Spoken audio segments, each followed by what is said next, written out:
Un vieux dicton dit qu'en amour comme à la guerre, tout est permis. Mais ce n'est pas vrai. La guerre a toujours eu des règles. Parfois, ces codes de conduite étaient fondés sur des opinions et des croyances personnelles concernant la manière dont une bataille devait être menée, et à mesure que l'humanité progressait en culture et en technologie, ces opinions évoluaient également, devenant ainsi des lois. Deux problèmes ont toujours été une épine dans le pied de ceux qui croient en l'existence de lois et de traités régissant la conduite en temps de guerre. Le premier est que les lois sont souvent sujettes à interprétation, et ainsi deux combattants peuvent agir de manière totalement opposée tout en affirmant chacun avoir raison. Cela conduit bien sûr à l'autre problème. Pourquoi un pays devrait-il continuer à respecter l'état de droit si son ennemi ne le fait pas? Dans l'épisode d'aujourd'hui, nous allons examiner un cas de la Grande Guerre où les règles du droit international ont été remises en question afin de vaincre un ennemi apparemment sans pitié qui agissait sans conscience.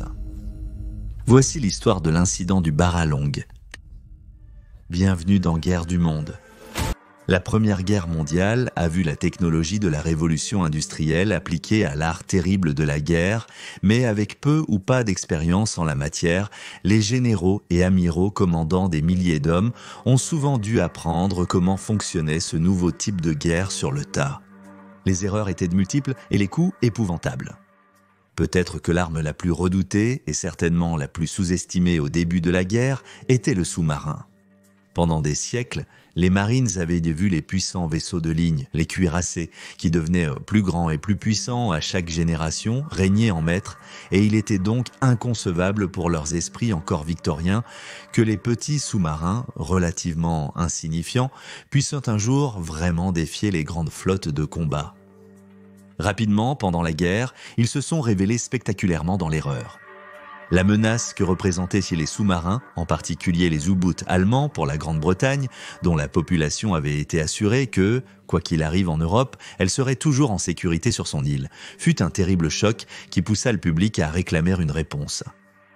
Comme pour de nombreuses inventions qui firent leur apparition dans le conflit armé en 1914, la manière de combattre les sous-marins donna lieu à des suggestions allant du plausible à l'absolument absurde.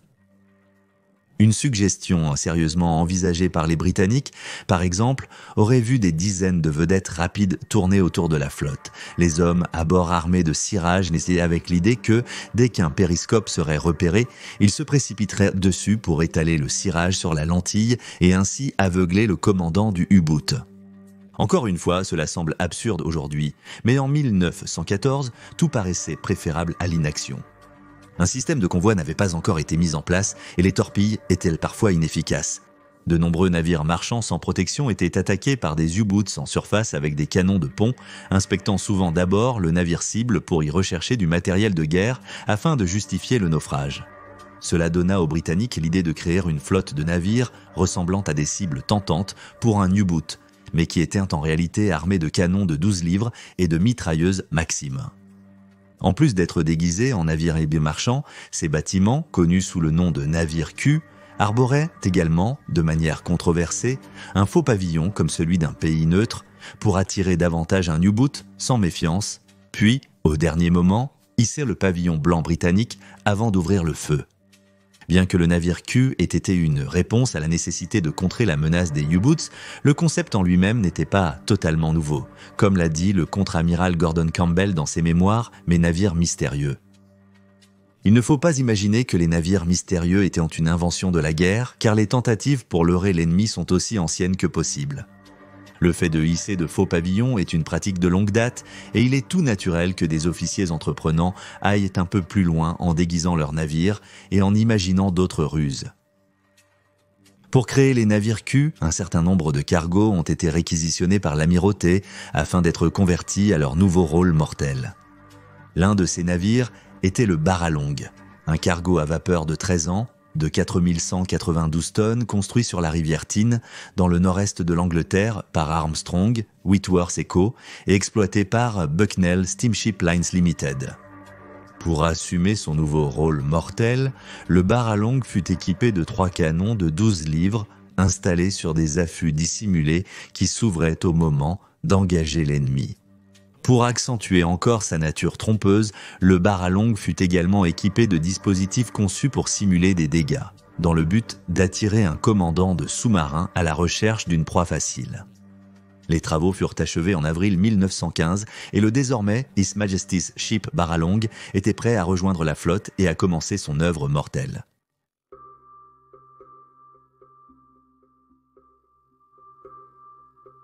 Le commandement du His Majesty's Ship Baralong fut confié au commandant Godfrey Herbert, âgé de 31 ans, lui-même membre chevronné du service de sous-marins britannique. À cet égard, il était considéré comme un braconnier devenu garde-chasse, car sa propre expérience, à bord de sous-marins, faisait de lui le candidat idéal pour les traquer. Il connaissait leurs forces, leurs faiblesses et leurs tactiques. Dès son plus jeune âge, Herbert était destiné à une carrière dans la Royal Navy. Il fréquenta l'école préparatoire Stubbington House, connue comme le berceau du service, avant de devenir cadet de la marine, puis enfin aspirant en 1900. Espérant accélérer sa carrière, pour se démarquer, il postula pour rejoindre le service croissant des sous-marins en 1903 et finit par servir à bord de l'un des premiers sous-marins opérationnels britanniques, le His Majesty's Ship A4, sous le commandement du futur récipiendaire de la Croix de Victoria, le lieutenant Eric Naismith. Le 16 octobre 1905, les deux hommes et leur équipage composé de 9 matelots de la marine se retrouvèrent piégés lorsque leur sous-marin coula lors d'un exercice de signalisation. Les deux hommes furent loués pour leur sang-froid face à l'incident, ce qui a sans aucun doute sauvé les 11 vies à bord, bien que le A4 ait été gravement endommagé. En février 1911, Herbert, commandant son propre sous-marin, le His Majesty's Ship C-36, entreprit une mission record lorsque le navire se rendit en Extrême-Orient, atteignant la station navale britannique de Chine. Comme beaucoup de ses compatriotes au début du service sous-marin britannique, Herbert était, parmi les officiers britanniques, un franc-tireur et n'avait absolument pas peur de se salir les mains. Au déclenchement de la guerre, il avait été transféré sur le His Majesty's Ship D5 et avait mené une attaque contre le croiseur léger allemand Rostock. Cependant, les torpilles qu'il a tirées ont manqué leur cible à cause d'une erreur dans ses calculs. Il a rapidement appris que les armes réelles étaient plus lourdes que celles d'entraînement auxquelles il était habitué. Rostock fut plus tard sabordé pendant la bataille du Jutland. Quelques mois plus tard, le 3 novembre 1914, D5 reçut l'ordre de poursuivre la force allemande composée de 3 croiseurs de bataille, 4 croiseurs légers et un seul croiseur armé mené par le croiseur de bataille le Seydlitz après avoir appris le raid sur Yarmouth. Pendant la poursuite, D5 heurta une mine et coula en moins d'une minute avec seulement 5 survivants sur les 25 membres d'équipage, dont Herbert. Bien qu'il soit généralement admis que la mine avait été laissée par la force allemande en fuite, certains historiens, qui écriront plus tard la biographie d'Herbert, ont soutenu qu'il s'agissait d'une mine britannique qui s'était détachée et avait dérivé sur la trajectoire du D5. N'ayant aucun sous-marin disponible à lui confier, il fut décidé de transférer Herbert à la flotte de surface, et en particulier à bord de l'un des nouveaux navires Q en cours de conversion dans les chantiers britanniques. Après un bref commandement du His Majesty's Ship Anvers, il fut affecté au commandement du Baralong. Il semblait que certaines de ces méthodes plus anticonformistes, issues du service des sous-marins, l'avaient suivi, car plusieurs marins ont témoigné que servir sous les ordres de Herbert était bien plus indiscipliné que ce que l'on vivait habituellement à bord d'un navire de la Royal Navy. Au lieu d'exiger que ces hommes se tiennent bien pendant leur permission à terre, il les encourageait plutôt à faire la fête et à boire, ce qui les a amenés à détruire un pub à Dartmouth. Plusieurs d'entre eux ont été arrêtés et Herbert a payé leur caution avant de quitter le port le lendemain. Il insistait également pour qu'il cesse de l'appeler « Monsieur » et qu'il l'appelle plutôt capitaine William McBride, ce qui faisait partie de la couverture du Baralong.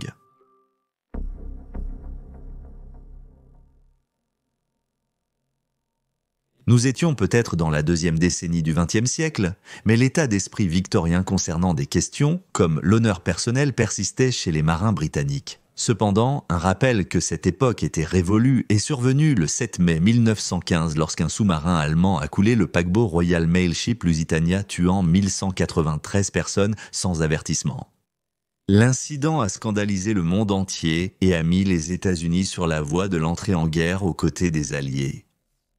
Cela a également eu un impact majeur sur les hommes de la Royal Navy, en particulier ceux à bord des navires Q, car des questions ont commencé à se poser sur le fait de savoir si les équipages des U-Boots capturés méritaient en guise d'être traités comme n'importe quels autres prisonniers de guerre.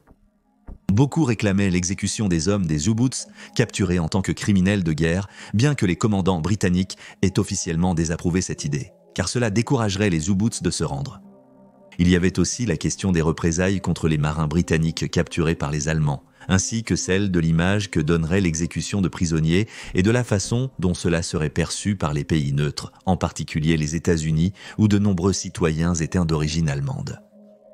Néanmoins, les esprits étaient tels qu'à la suite du naufrage du Lusitania, Herbert reçut discrètement un message verbal de la part des amiraux au-dessus de lui, selon lequel il était très indésirable, à leur avis, de faire des prisonniers parmi les sous-mariniers ennemis. En août, Herbert et son équipage de chasseurs de sous-marins patrouillaient à bord du Baralong, au large des côtes irlandaises, lors d'une mission de routine pour le Q-Ship, lorsque, le 19 août, ils reçurent un signal de détresse du White Star Line, Royal Mail Ship Arabic. Le sous-marin allemand U-24 avait repéré le paquebot naviguant près de l'Old Head de Kinsale, au large du comté de Cork, et l'a coulé avec une attaque à la torpille. Les dégâts ont été tels que le navire a coulé en 9 minutes, non loin de l'endroit où le Lusitania avait sombré plus tôt dans l'année, bien que, heureusement, le nombre de victimes ait été nettement inférieur, seulement 44 personnes à bord ayant perdu la vie. Le Baralong s'est précipité sur les lieux, mais au lieu de l'U-24, le navire Q a trouvé un autre sous-marin, l'U-27, en train d'arrêter le paquebot SS Nicosian qui se rendait en Angleterre depuis les États-Unis, transportant des munitions, des mules et leurs soigneurs américains. Le capitaine de l'U-27 Bernard Wegener a envoyé une équipe inspecter la cargaison du navire. Après avoir découvert le matériel de guerre à bord, il a ordonné à l'équipage de débarquer pour couler le navire. La façon exacte dont les événements se sont déroulés ce jour-là reste entourée de controverses et les faits ont été brouillés par les opinions, mais la séquence des événements généralement admise est la suivante. Le Baralong s'est approché de la scène en arborant les couleurs américaines et a signalé à l'U-27 qu'il avait l'intention de secourir l'équipage du Nicosian. Il y a un certain débat pour savoir si le Nicosian avait encore des membres d'équipage à bord lorsque Herbert est arrivé sur les lieux, ou si l'U-27 avait déjà commencé son bombardement, mais quoi qu'il en soit, le Baralong, arborant toujours son déguisement américain, a navigué sur le côté tribord du Nicosian, de sorte que, pendant un moment, le navire n'a été brièvement caché du sous-marin positionné sur le côté bâbord du Nicosian. Cela a permis aux hommes de Herbert d'abandonner le déguisement en hissant le pavillon blanc britannique et en découvrant leurs canons sans être inquiétés. Ainsi, à l'horreur de Wegener, lorsque le navire approchant est apparu derrière sa cible, il n'a pas été accueilli par un cargo neutre, mais par des tirs d'un navire de guerre ennemi. L'historien Tony Brigland a décrit la scène à bord du Baralong telle qu'il pensait qu'elle s'était déroulée avec les mots suivants : « Herbert a crié « Cessez le feu », mais ces hommes étaient enragés. » Ils vengeaient l'Arabic et le Lusitania. Pour eux, ce n'était pas le moment de cesser le feu, même lorsque les survivants de l'équipage apparurent sur la coque extérieure, luttant pour enlever leurs vêtements afin de s'éloigner à la nage. Il y eut un puissant sifflement d'air comprimé provenant de ces réservoirs et l'U-27 disparut de la vue dans un tourbillon de gigantesques bulles grondantes, laissant un nuage de fumée à l'endroit où elle se trouvait. Il n'avait fallu que quelques minutes pour tirer 34 obus sur elle. Pas moins de 18 membres d'équipage de l'U-27 ont survécu, y compris Wegener, et beaucoup d'entre eux ont tenté de nager vers le Nicosian et l'équipe d'abordage. Pendant ce temps, Herbert, craignant qu'ils ne tentent de ramener le navire chez eux ou même de le saborder par dépit, ordonna à une équipe de mitrailleurs de commencer à tirer sur l'équipage du sous-marin dans l'eau. Cependant, certains soldats allemands ont réussi à atteindre le Nicosian, alors Herbert ordonna à sa troupe de Royal Marines de se rendre sur le navire et de s'occuper d'eux. Alors qu'ils embarquaient dans leur bateau, Herbert aurait dit aux Royal Marines de ne faire aucun prisonnier, et c'est exactement ce qu'ils ont fait. La plupart des survivants ont été trouvés dans la salle des machines et ont été rapidement abattus par les Royal Marines. Les rapports sur le sort de Wegener sont confus, certains affirmant qu'il a été abattu en essayant de nager jusqu'au Nicosian, tandis qu'un autre récit indique qu'il a été abattu alors qu'il tentait de se rendre à l'équipage à bord du Baralong. Un troisième récit indique qu'il a été chassé du Nicosian par les Marines puis abattu dans l'eau, tandis qu'un autre affirme que c'est en fait l'équipe de la salle des machines du cargo qui a tué les hommes du sous-marin. Quoi qu'il en soit, le fait est qu'un équipage de sous-marins en grande partie sans défense avait été abattu de sang-froid, et cela avait été vu par les conducteurs de mules américains qui sont rentrés aux États-Unis avec cette histoire, laquelle a ensuite été répétée et souvent embellie par la presse américaine. Elle arriva rapidement en Allemagne.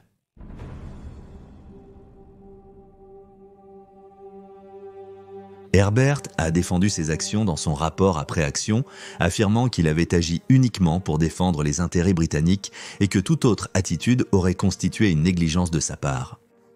L'amirauté britannique semblait être d'accord, même si elle ordonna d'abord que son rapport soit dissimulé, mais bien sûr, il ne pouvait pas censurer les témoins américains.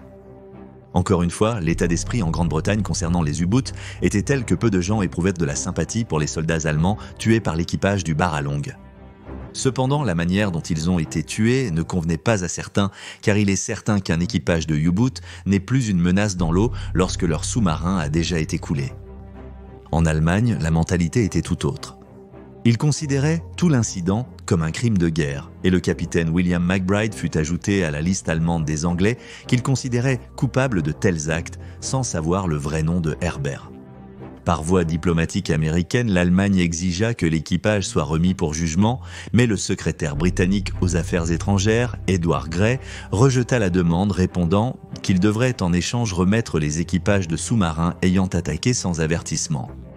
À la suite de l'incident, Herbert fut transféré de nouveau au service des sous-marins, tandis que le commandement du Baralong fut confié au lieutenant-commandant A. Wilmot Smith. À peine un mois après le naufrage du U-27, le Baralong, sous le commandement de Wilmot Smith, coula un autre sous-marin, le U-40, et un à l'approche de la Manche. Dans ce cas, le seul survivant du naufrage rapporta à ses supérieurs allemands que le Baralong avait gardé son drapeau américain hissé lorsqu'il ouvrit le feu, une violation flagrante du droit international. Quelques heures plus tard, le navire Q a volontairement heurté leur canot de sauvetage, tuant un autre survivant, malgré des versions contradictoires sur les détails de l'incident. Toute l'affaire du Baralong reste un sujet de controverse, ce qui n'est pas facilité par le fait que certains détails sont contestés. Ce qu'on ne peut pas nier, cependant, c'est que malgré les efforts pour légaliser, et certains diraient aseptiser la guerre avec des traités et des lois internationaux, elle restera toujours une affaire chaotique qui coûte des vies. Et c'est pourquoi elle doit toujours être le dernier recours.